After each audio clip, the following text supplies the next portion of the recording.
Bonjour à tous. Ce jeudi 11 septembre, la semaine dernière, un accident minier majeur s'est produit en RDC, causant la mort de dizaines de chercheurs d'or artisanaux. Un drame hélas fréquent dans cette zone géographique fragilisée par les guerres. Sur agenceecofin.com, une première analyse de ce qui s'est passé, puis sur un deuxième onglet, le temps.ch, explique la chaîne d'approvisionnement. C'est quand même une information majeure qui a eu du mal quand même à nous parvenir. C'est quand même extrêmement important ce qui s'est passé la semaine dernière, le 11 septembre. Une mine d'or s'est effondrée ce 11 septembre dans la ville de Kamituga, dans la province du Sud Kivu, à l'est de la République démocratique du Congo. Les autorités annoncent une cinquantaine de morts et craignent que les bilans s'alourdissent.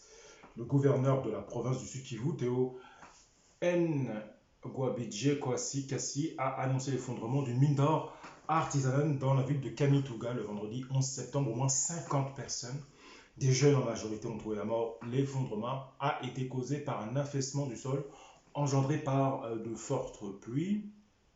D'après les témoins, une seule personne est sortie indemne des décombres. L'eau est allée vers les trois tunnels. Lorsque les gens ont voulu sortir, il n'y avait plus moyen car l'eau coulait en abondance avec une grosse pression, a témoigné un habitant de la ville. Les effondrements de mines sont fréquents. Et là, sur la RDC, en juin dernier, 43 jeunes mineurs avaient péri sur un site de cuivre et de cobalt exploité par l'entreprise d'extraction de matières premières Glencore. Ce sont des mineurs illégaux pour la plupart qui travaillent sans mesure de protection et dans des conditions précaires. Le maire Alexandre Boundia a décrété Kamituga ville morte un samedi et dimanche. Il a par la suite appelé les populations à se rendre sur les lieux pour retirer les victimes de la mine. Une enquête a été ouverte et les recherches se poursuivent pour identifier les personnes décédées. D'ailleurs, ce problème de montée des eaux est aussi à corréler avec toutes les inondations que nous avons dans le monde, bien sûr, en Chine notamment. Et puis bien évidemment, il y a aussi une zone géographique, une situation géopolitique complexe aussi dans cette zone-là. Bien évidemment. Alors, cette chaîne d'approvisionnement, accident minier en NDC, les creuseurs premier maillon du marché de l'or opaque. Les dizaines de chercheurs d'art artisanaux qui ont péri dans l'accident, dans l'est de la République démocratique du Congo, représentent le premier maillon vulnérable d'une chaîne d'approvisionnement souvent clandestine qui va jusqu'à Dubaï d'après les... là on voit la photo, c'est assez précaire quand même. On est même en ce vendredi dernier à la recherche de survivants. C'est quand même une lourde catastrophe. Au total, 22 corps de creuseurs ont été retrouvés lundi, 3 jours après la catastrophe de la cité minière de Kamituga dans la province du Sud Kivu, selon un témoin sur place. Dès le matin, les secours ont poursuivi leurs recherches en présence des habitants. Une vingtaine de familles ont signalé la disparition d'au moins un proche d'après le maire. Les creuseurs de Kamituga cherchaient de l'or sur le site d'une filiale de la société canadienne Banro, qui a annoncé la suspension de ses activités industrielles il y a un an. Ils revendaient l'or qu'ils parvenaient à extraire au péril de leur vie à des comptoirs d'achat et des négociants locaux. À Kamituga, on peut trouver 300 comptoirs d'achat. D'après Raoul Kitungano, coordinateur de l'ONG Justice pour tous, ces négociants exportent ensuite l'or artisanal du Sud Kivu et de l'Ituri vers les pays frontaliers, principalement Burundi et Ouganda, destination Dubaï. Pour terminer, un trafic qui échappe largement au contrôle des autorités congolaises. Un haut fonctionnaire de l'administration minière de Sud-Kivu a estimé qu'environ 300 kilos d'or non déclarés étaient passés en transit chaque mois par Bukavu, mais les statistiques des autorités provinciales ne montraient que 5 kilos en moyenne par mois. Explique un rapport d'experts des Nations Unies sur la RDC de juin 2019. Effectivement, 300 kilos, c'est quand même beaucoup. Et ça, je pense que c'est la réalité. Effectivement, c'est un pays qui peut être extrêmement riche, même toute la région d'ailleurs. Malheureusement, la situation post-coloniale met en difficulté toute l'Afrique subsaharienne. Et bien évidemment, il y a des catastrophes, puisque vraiment, il y a un manque d'argent, alors qu'effectivement, il y a des subventions au niveau des États africains, mais de l'argent disparaît. Là, comme là, encore une fois, 300 kilos d'or non déclarés. Effectivement, on donne de l'argent, mais malheureusement, la corruption mine aussi les États d'Afrique subsaharienne, malheureusement. C'est une réalité, c'est une information extrêmement importante qui pouvait être aussi, que je pouvais aussi développer dans la revue presse de septembre aussi. Il y a quand même beaucoup de choses à dire. Alors pour terminer, cette zone géographique a été fragilisée par les guerres ces 3 dernières décennies. Le reportage de France 24 est excellent, puisqu'ils sont sur place et mettent en place les séquences historiques de ce qui s'est passé. Alors je vais lire l'encadré ici qui est très très très intéressant, qui explique ce qui se passe en interne et dans cette région géographique, que nous pouvons voir ici, bien évidemment, qui est cette région-là du Kivu, proche du Rwanda et du Burundi. Malheureusement, quand on a de telles richesses, malheureusement, c'est quand même compliqué, politiquement, géopolitiquement aussi, puisque ce ne sera pas le seul pays qui convoite, bien évidemment, toutes ces richesses.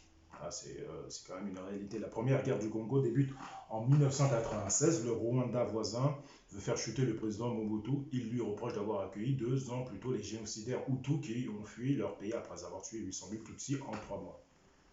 Le Rwanda et son allié l'Ouganda aident le rebelle congolais Laurent Désiré Kabila à prendre le pouvoir. À partir de l'est du pays, les troupes de Kabila fondent sur Kinshasa en quelques mois. Mobutu s'enfuit et Laurent Désiré Kabila devient président de la RDC en mai 1997.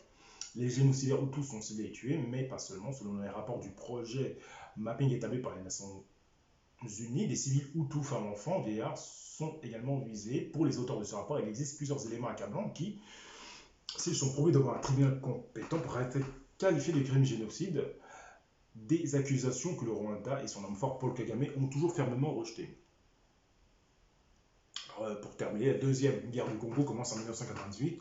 Laurent Désiré Kabila veut s'émanciper de la tutelle rwando-ougandaise. Kigali et Kampala décident alors de le renverser et soutiennent la création du Rassemblement congolais pour la démocratie, un groupe rebelle de l'est du pays, donc notamment au Kivu, qui s'attaque au pouvoir de Kinshasa. La RCD ne parvient pas jusqu'à la capitale, mais il occupe une grande partie du nord et de l'est de la RD Congo. En 2003, d'innombrables massacres sont commis et les richesses minières congolaises sont allègrement payées. Voilà.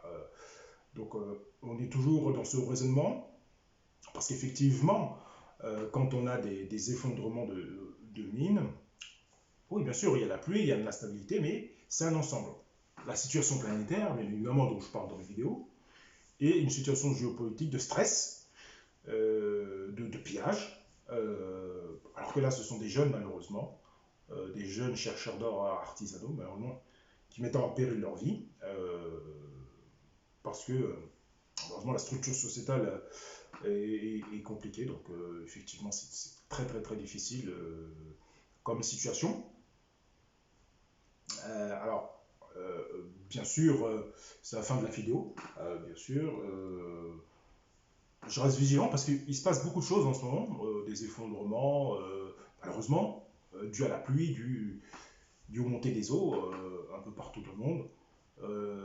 Et sur ma revue presse de septembre, je vais revenir sur ce qui se passe en Californie, parce que c'est quand même assez terrible. Puis on va essayer de voir, se projeter sur les élections présidentielle américaine, parce que tout se joue là-bas par rapport à la situation. Et bien sûr, je reste vigilant par rapport à ce qui peut arriver aussi partout dans le monde, parce que cette information-là n'était pas si évidente. Elle n'était pas si évidente à savoir. Donc, c'était pour moi très important de vous en informer, parce que c'est quand même une région assez instable au niveau avec toutes ces richesses. Donc il faut faire attention. C'est une région très instable et il faut regarder ce qui se passe aux États-Unis par rapport à la situation économique et ce qui peut en découler. Donc il faut faire très attention, il faut être vigilant. Donc, parce que effectivement tout se passe aux États-Unis par rapport à la situation économique, aussi par rapport à l'or et aux minéraux. Donc je reste vigilant. Je vous remercie de m'avoir suivi pour cette courte vidéo, pour une fois. Merci à vous, à la prochaine, merci.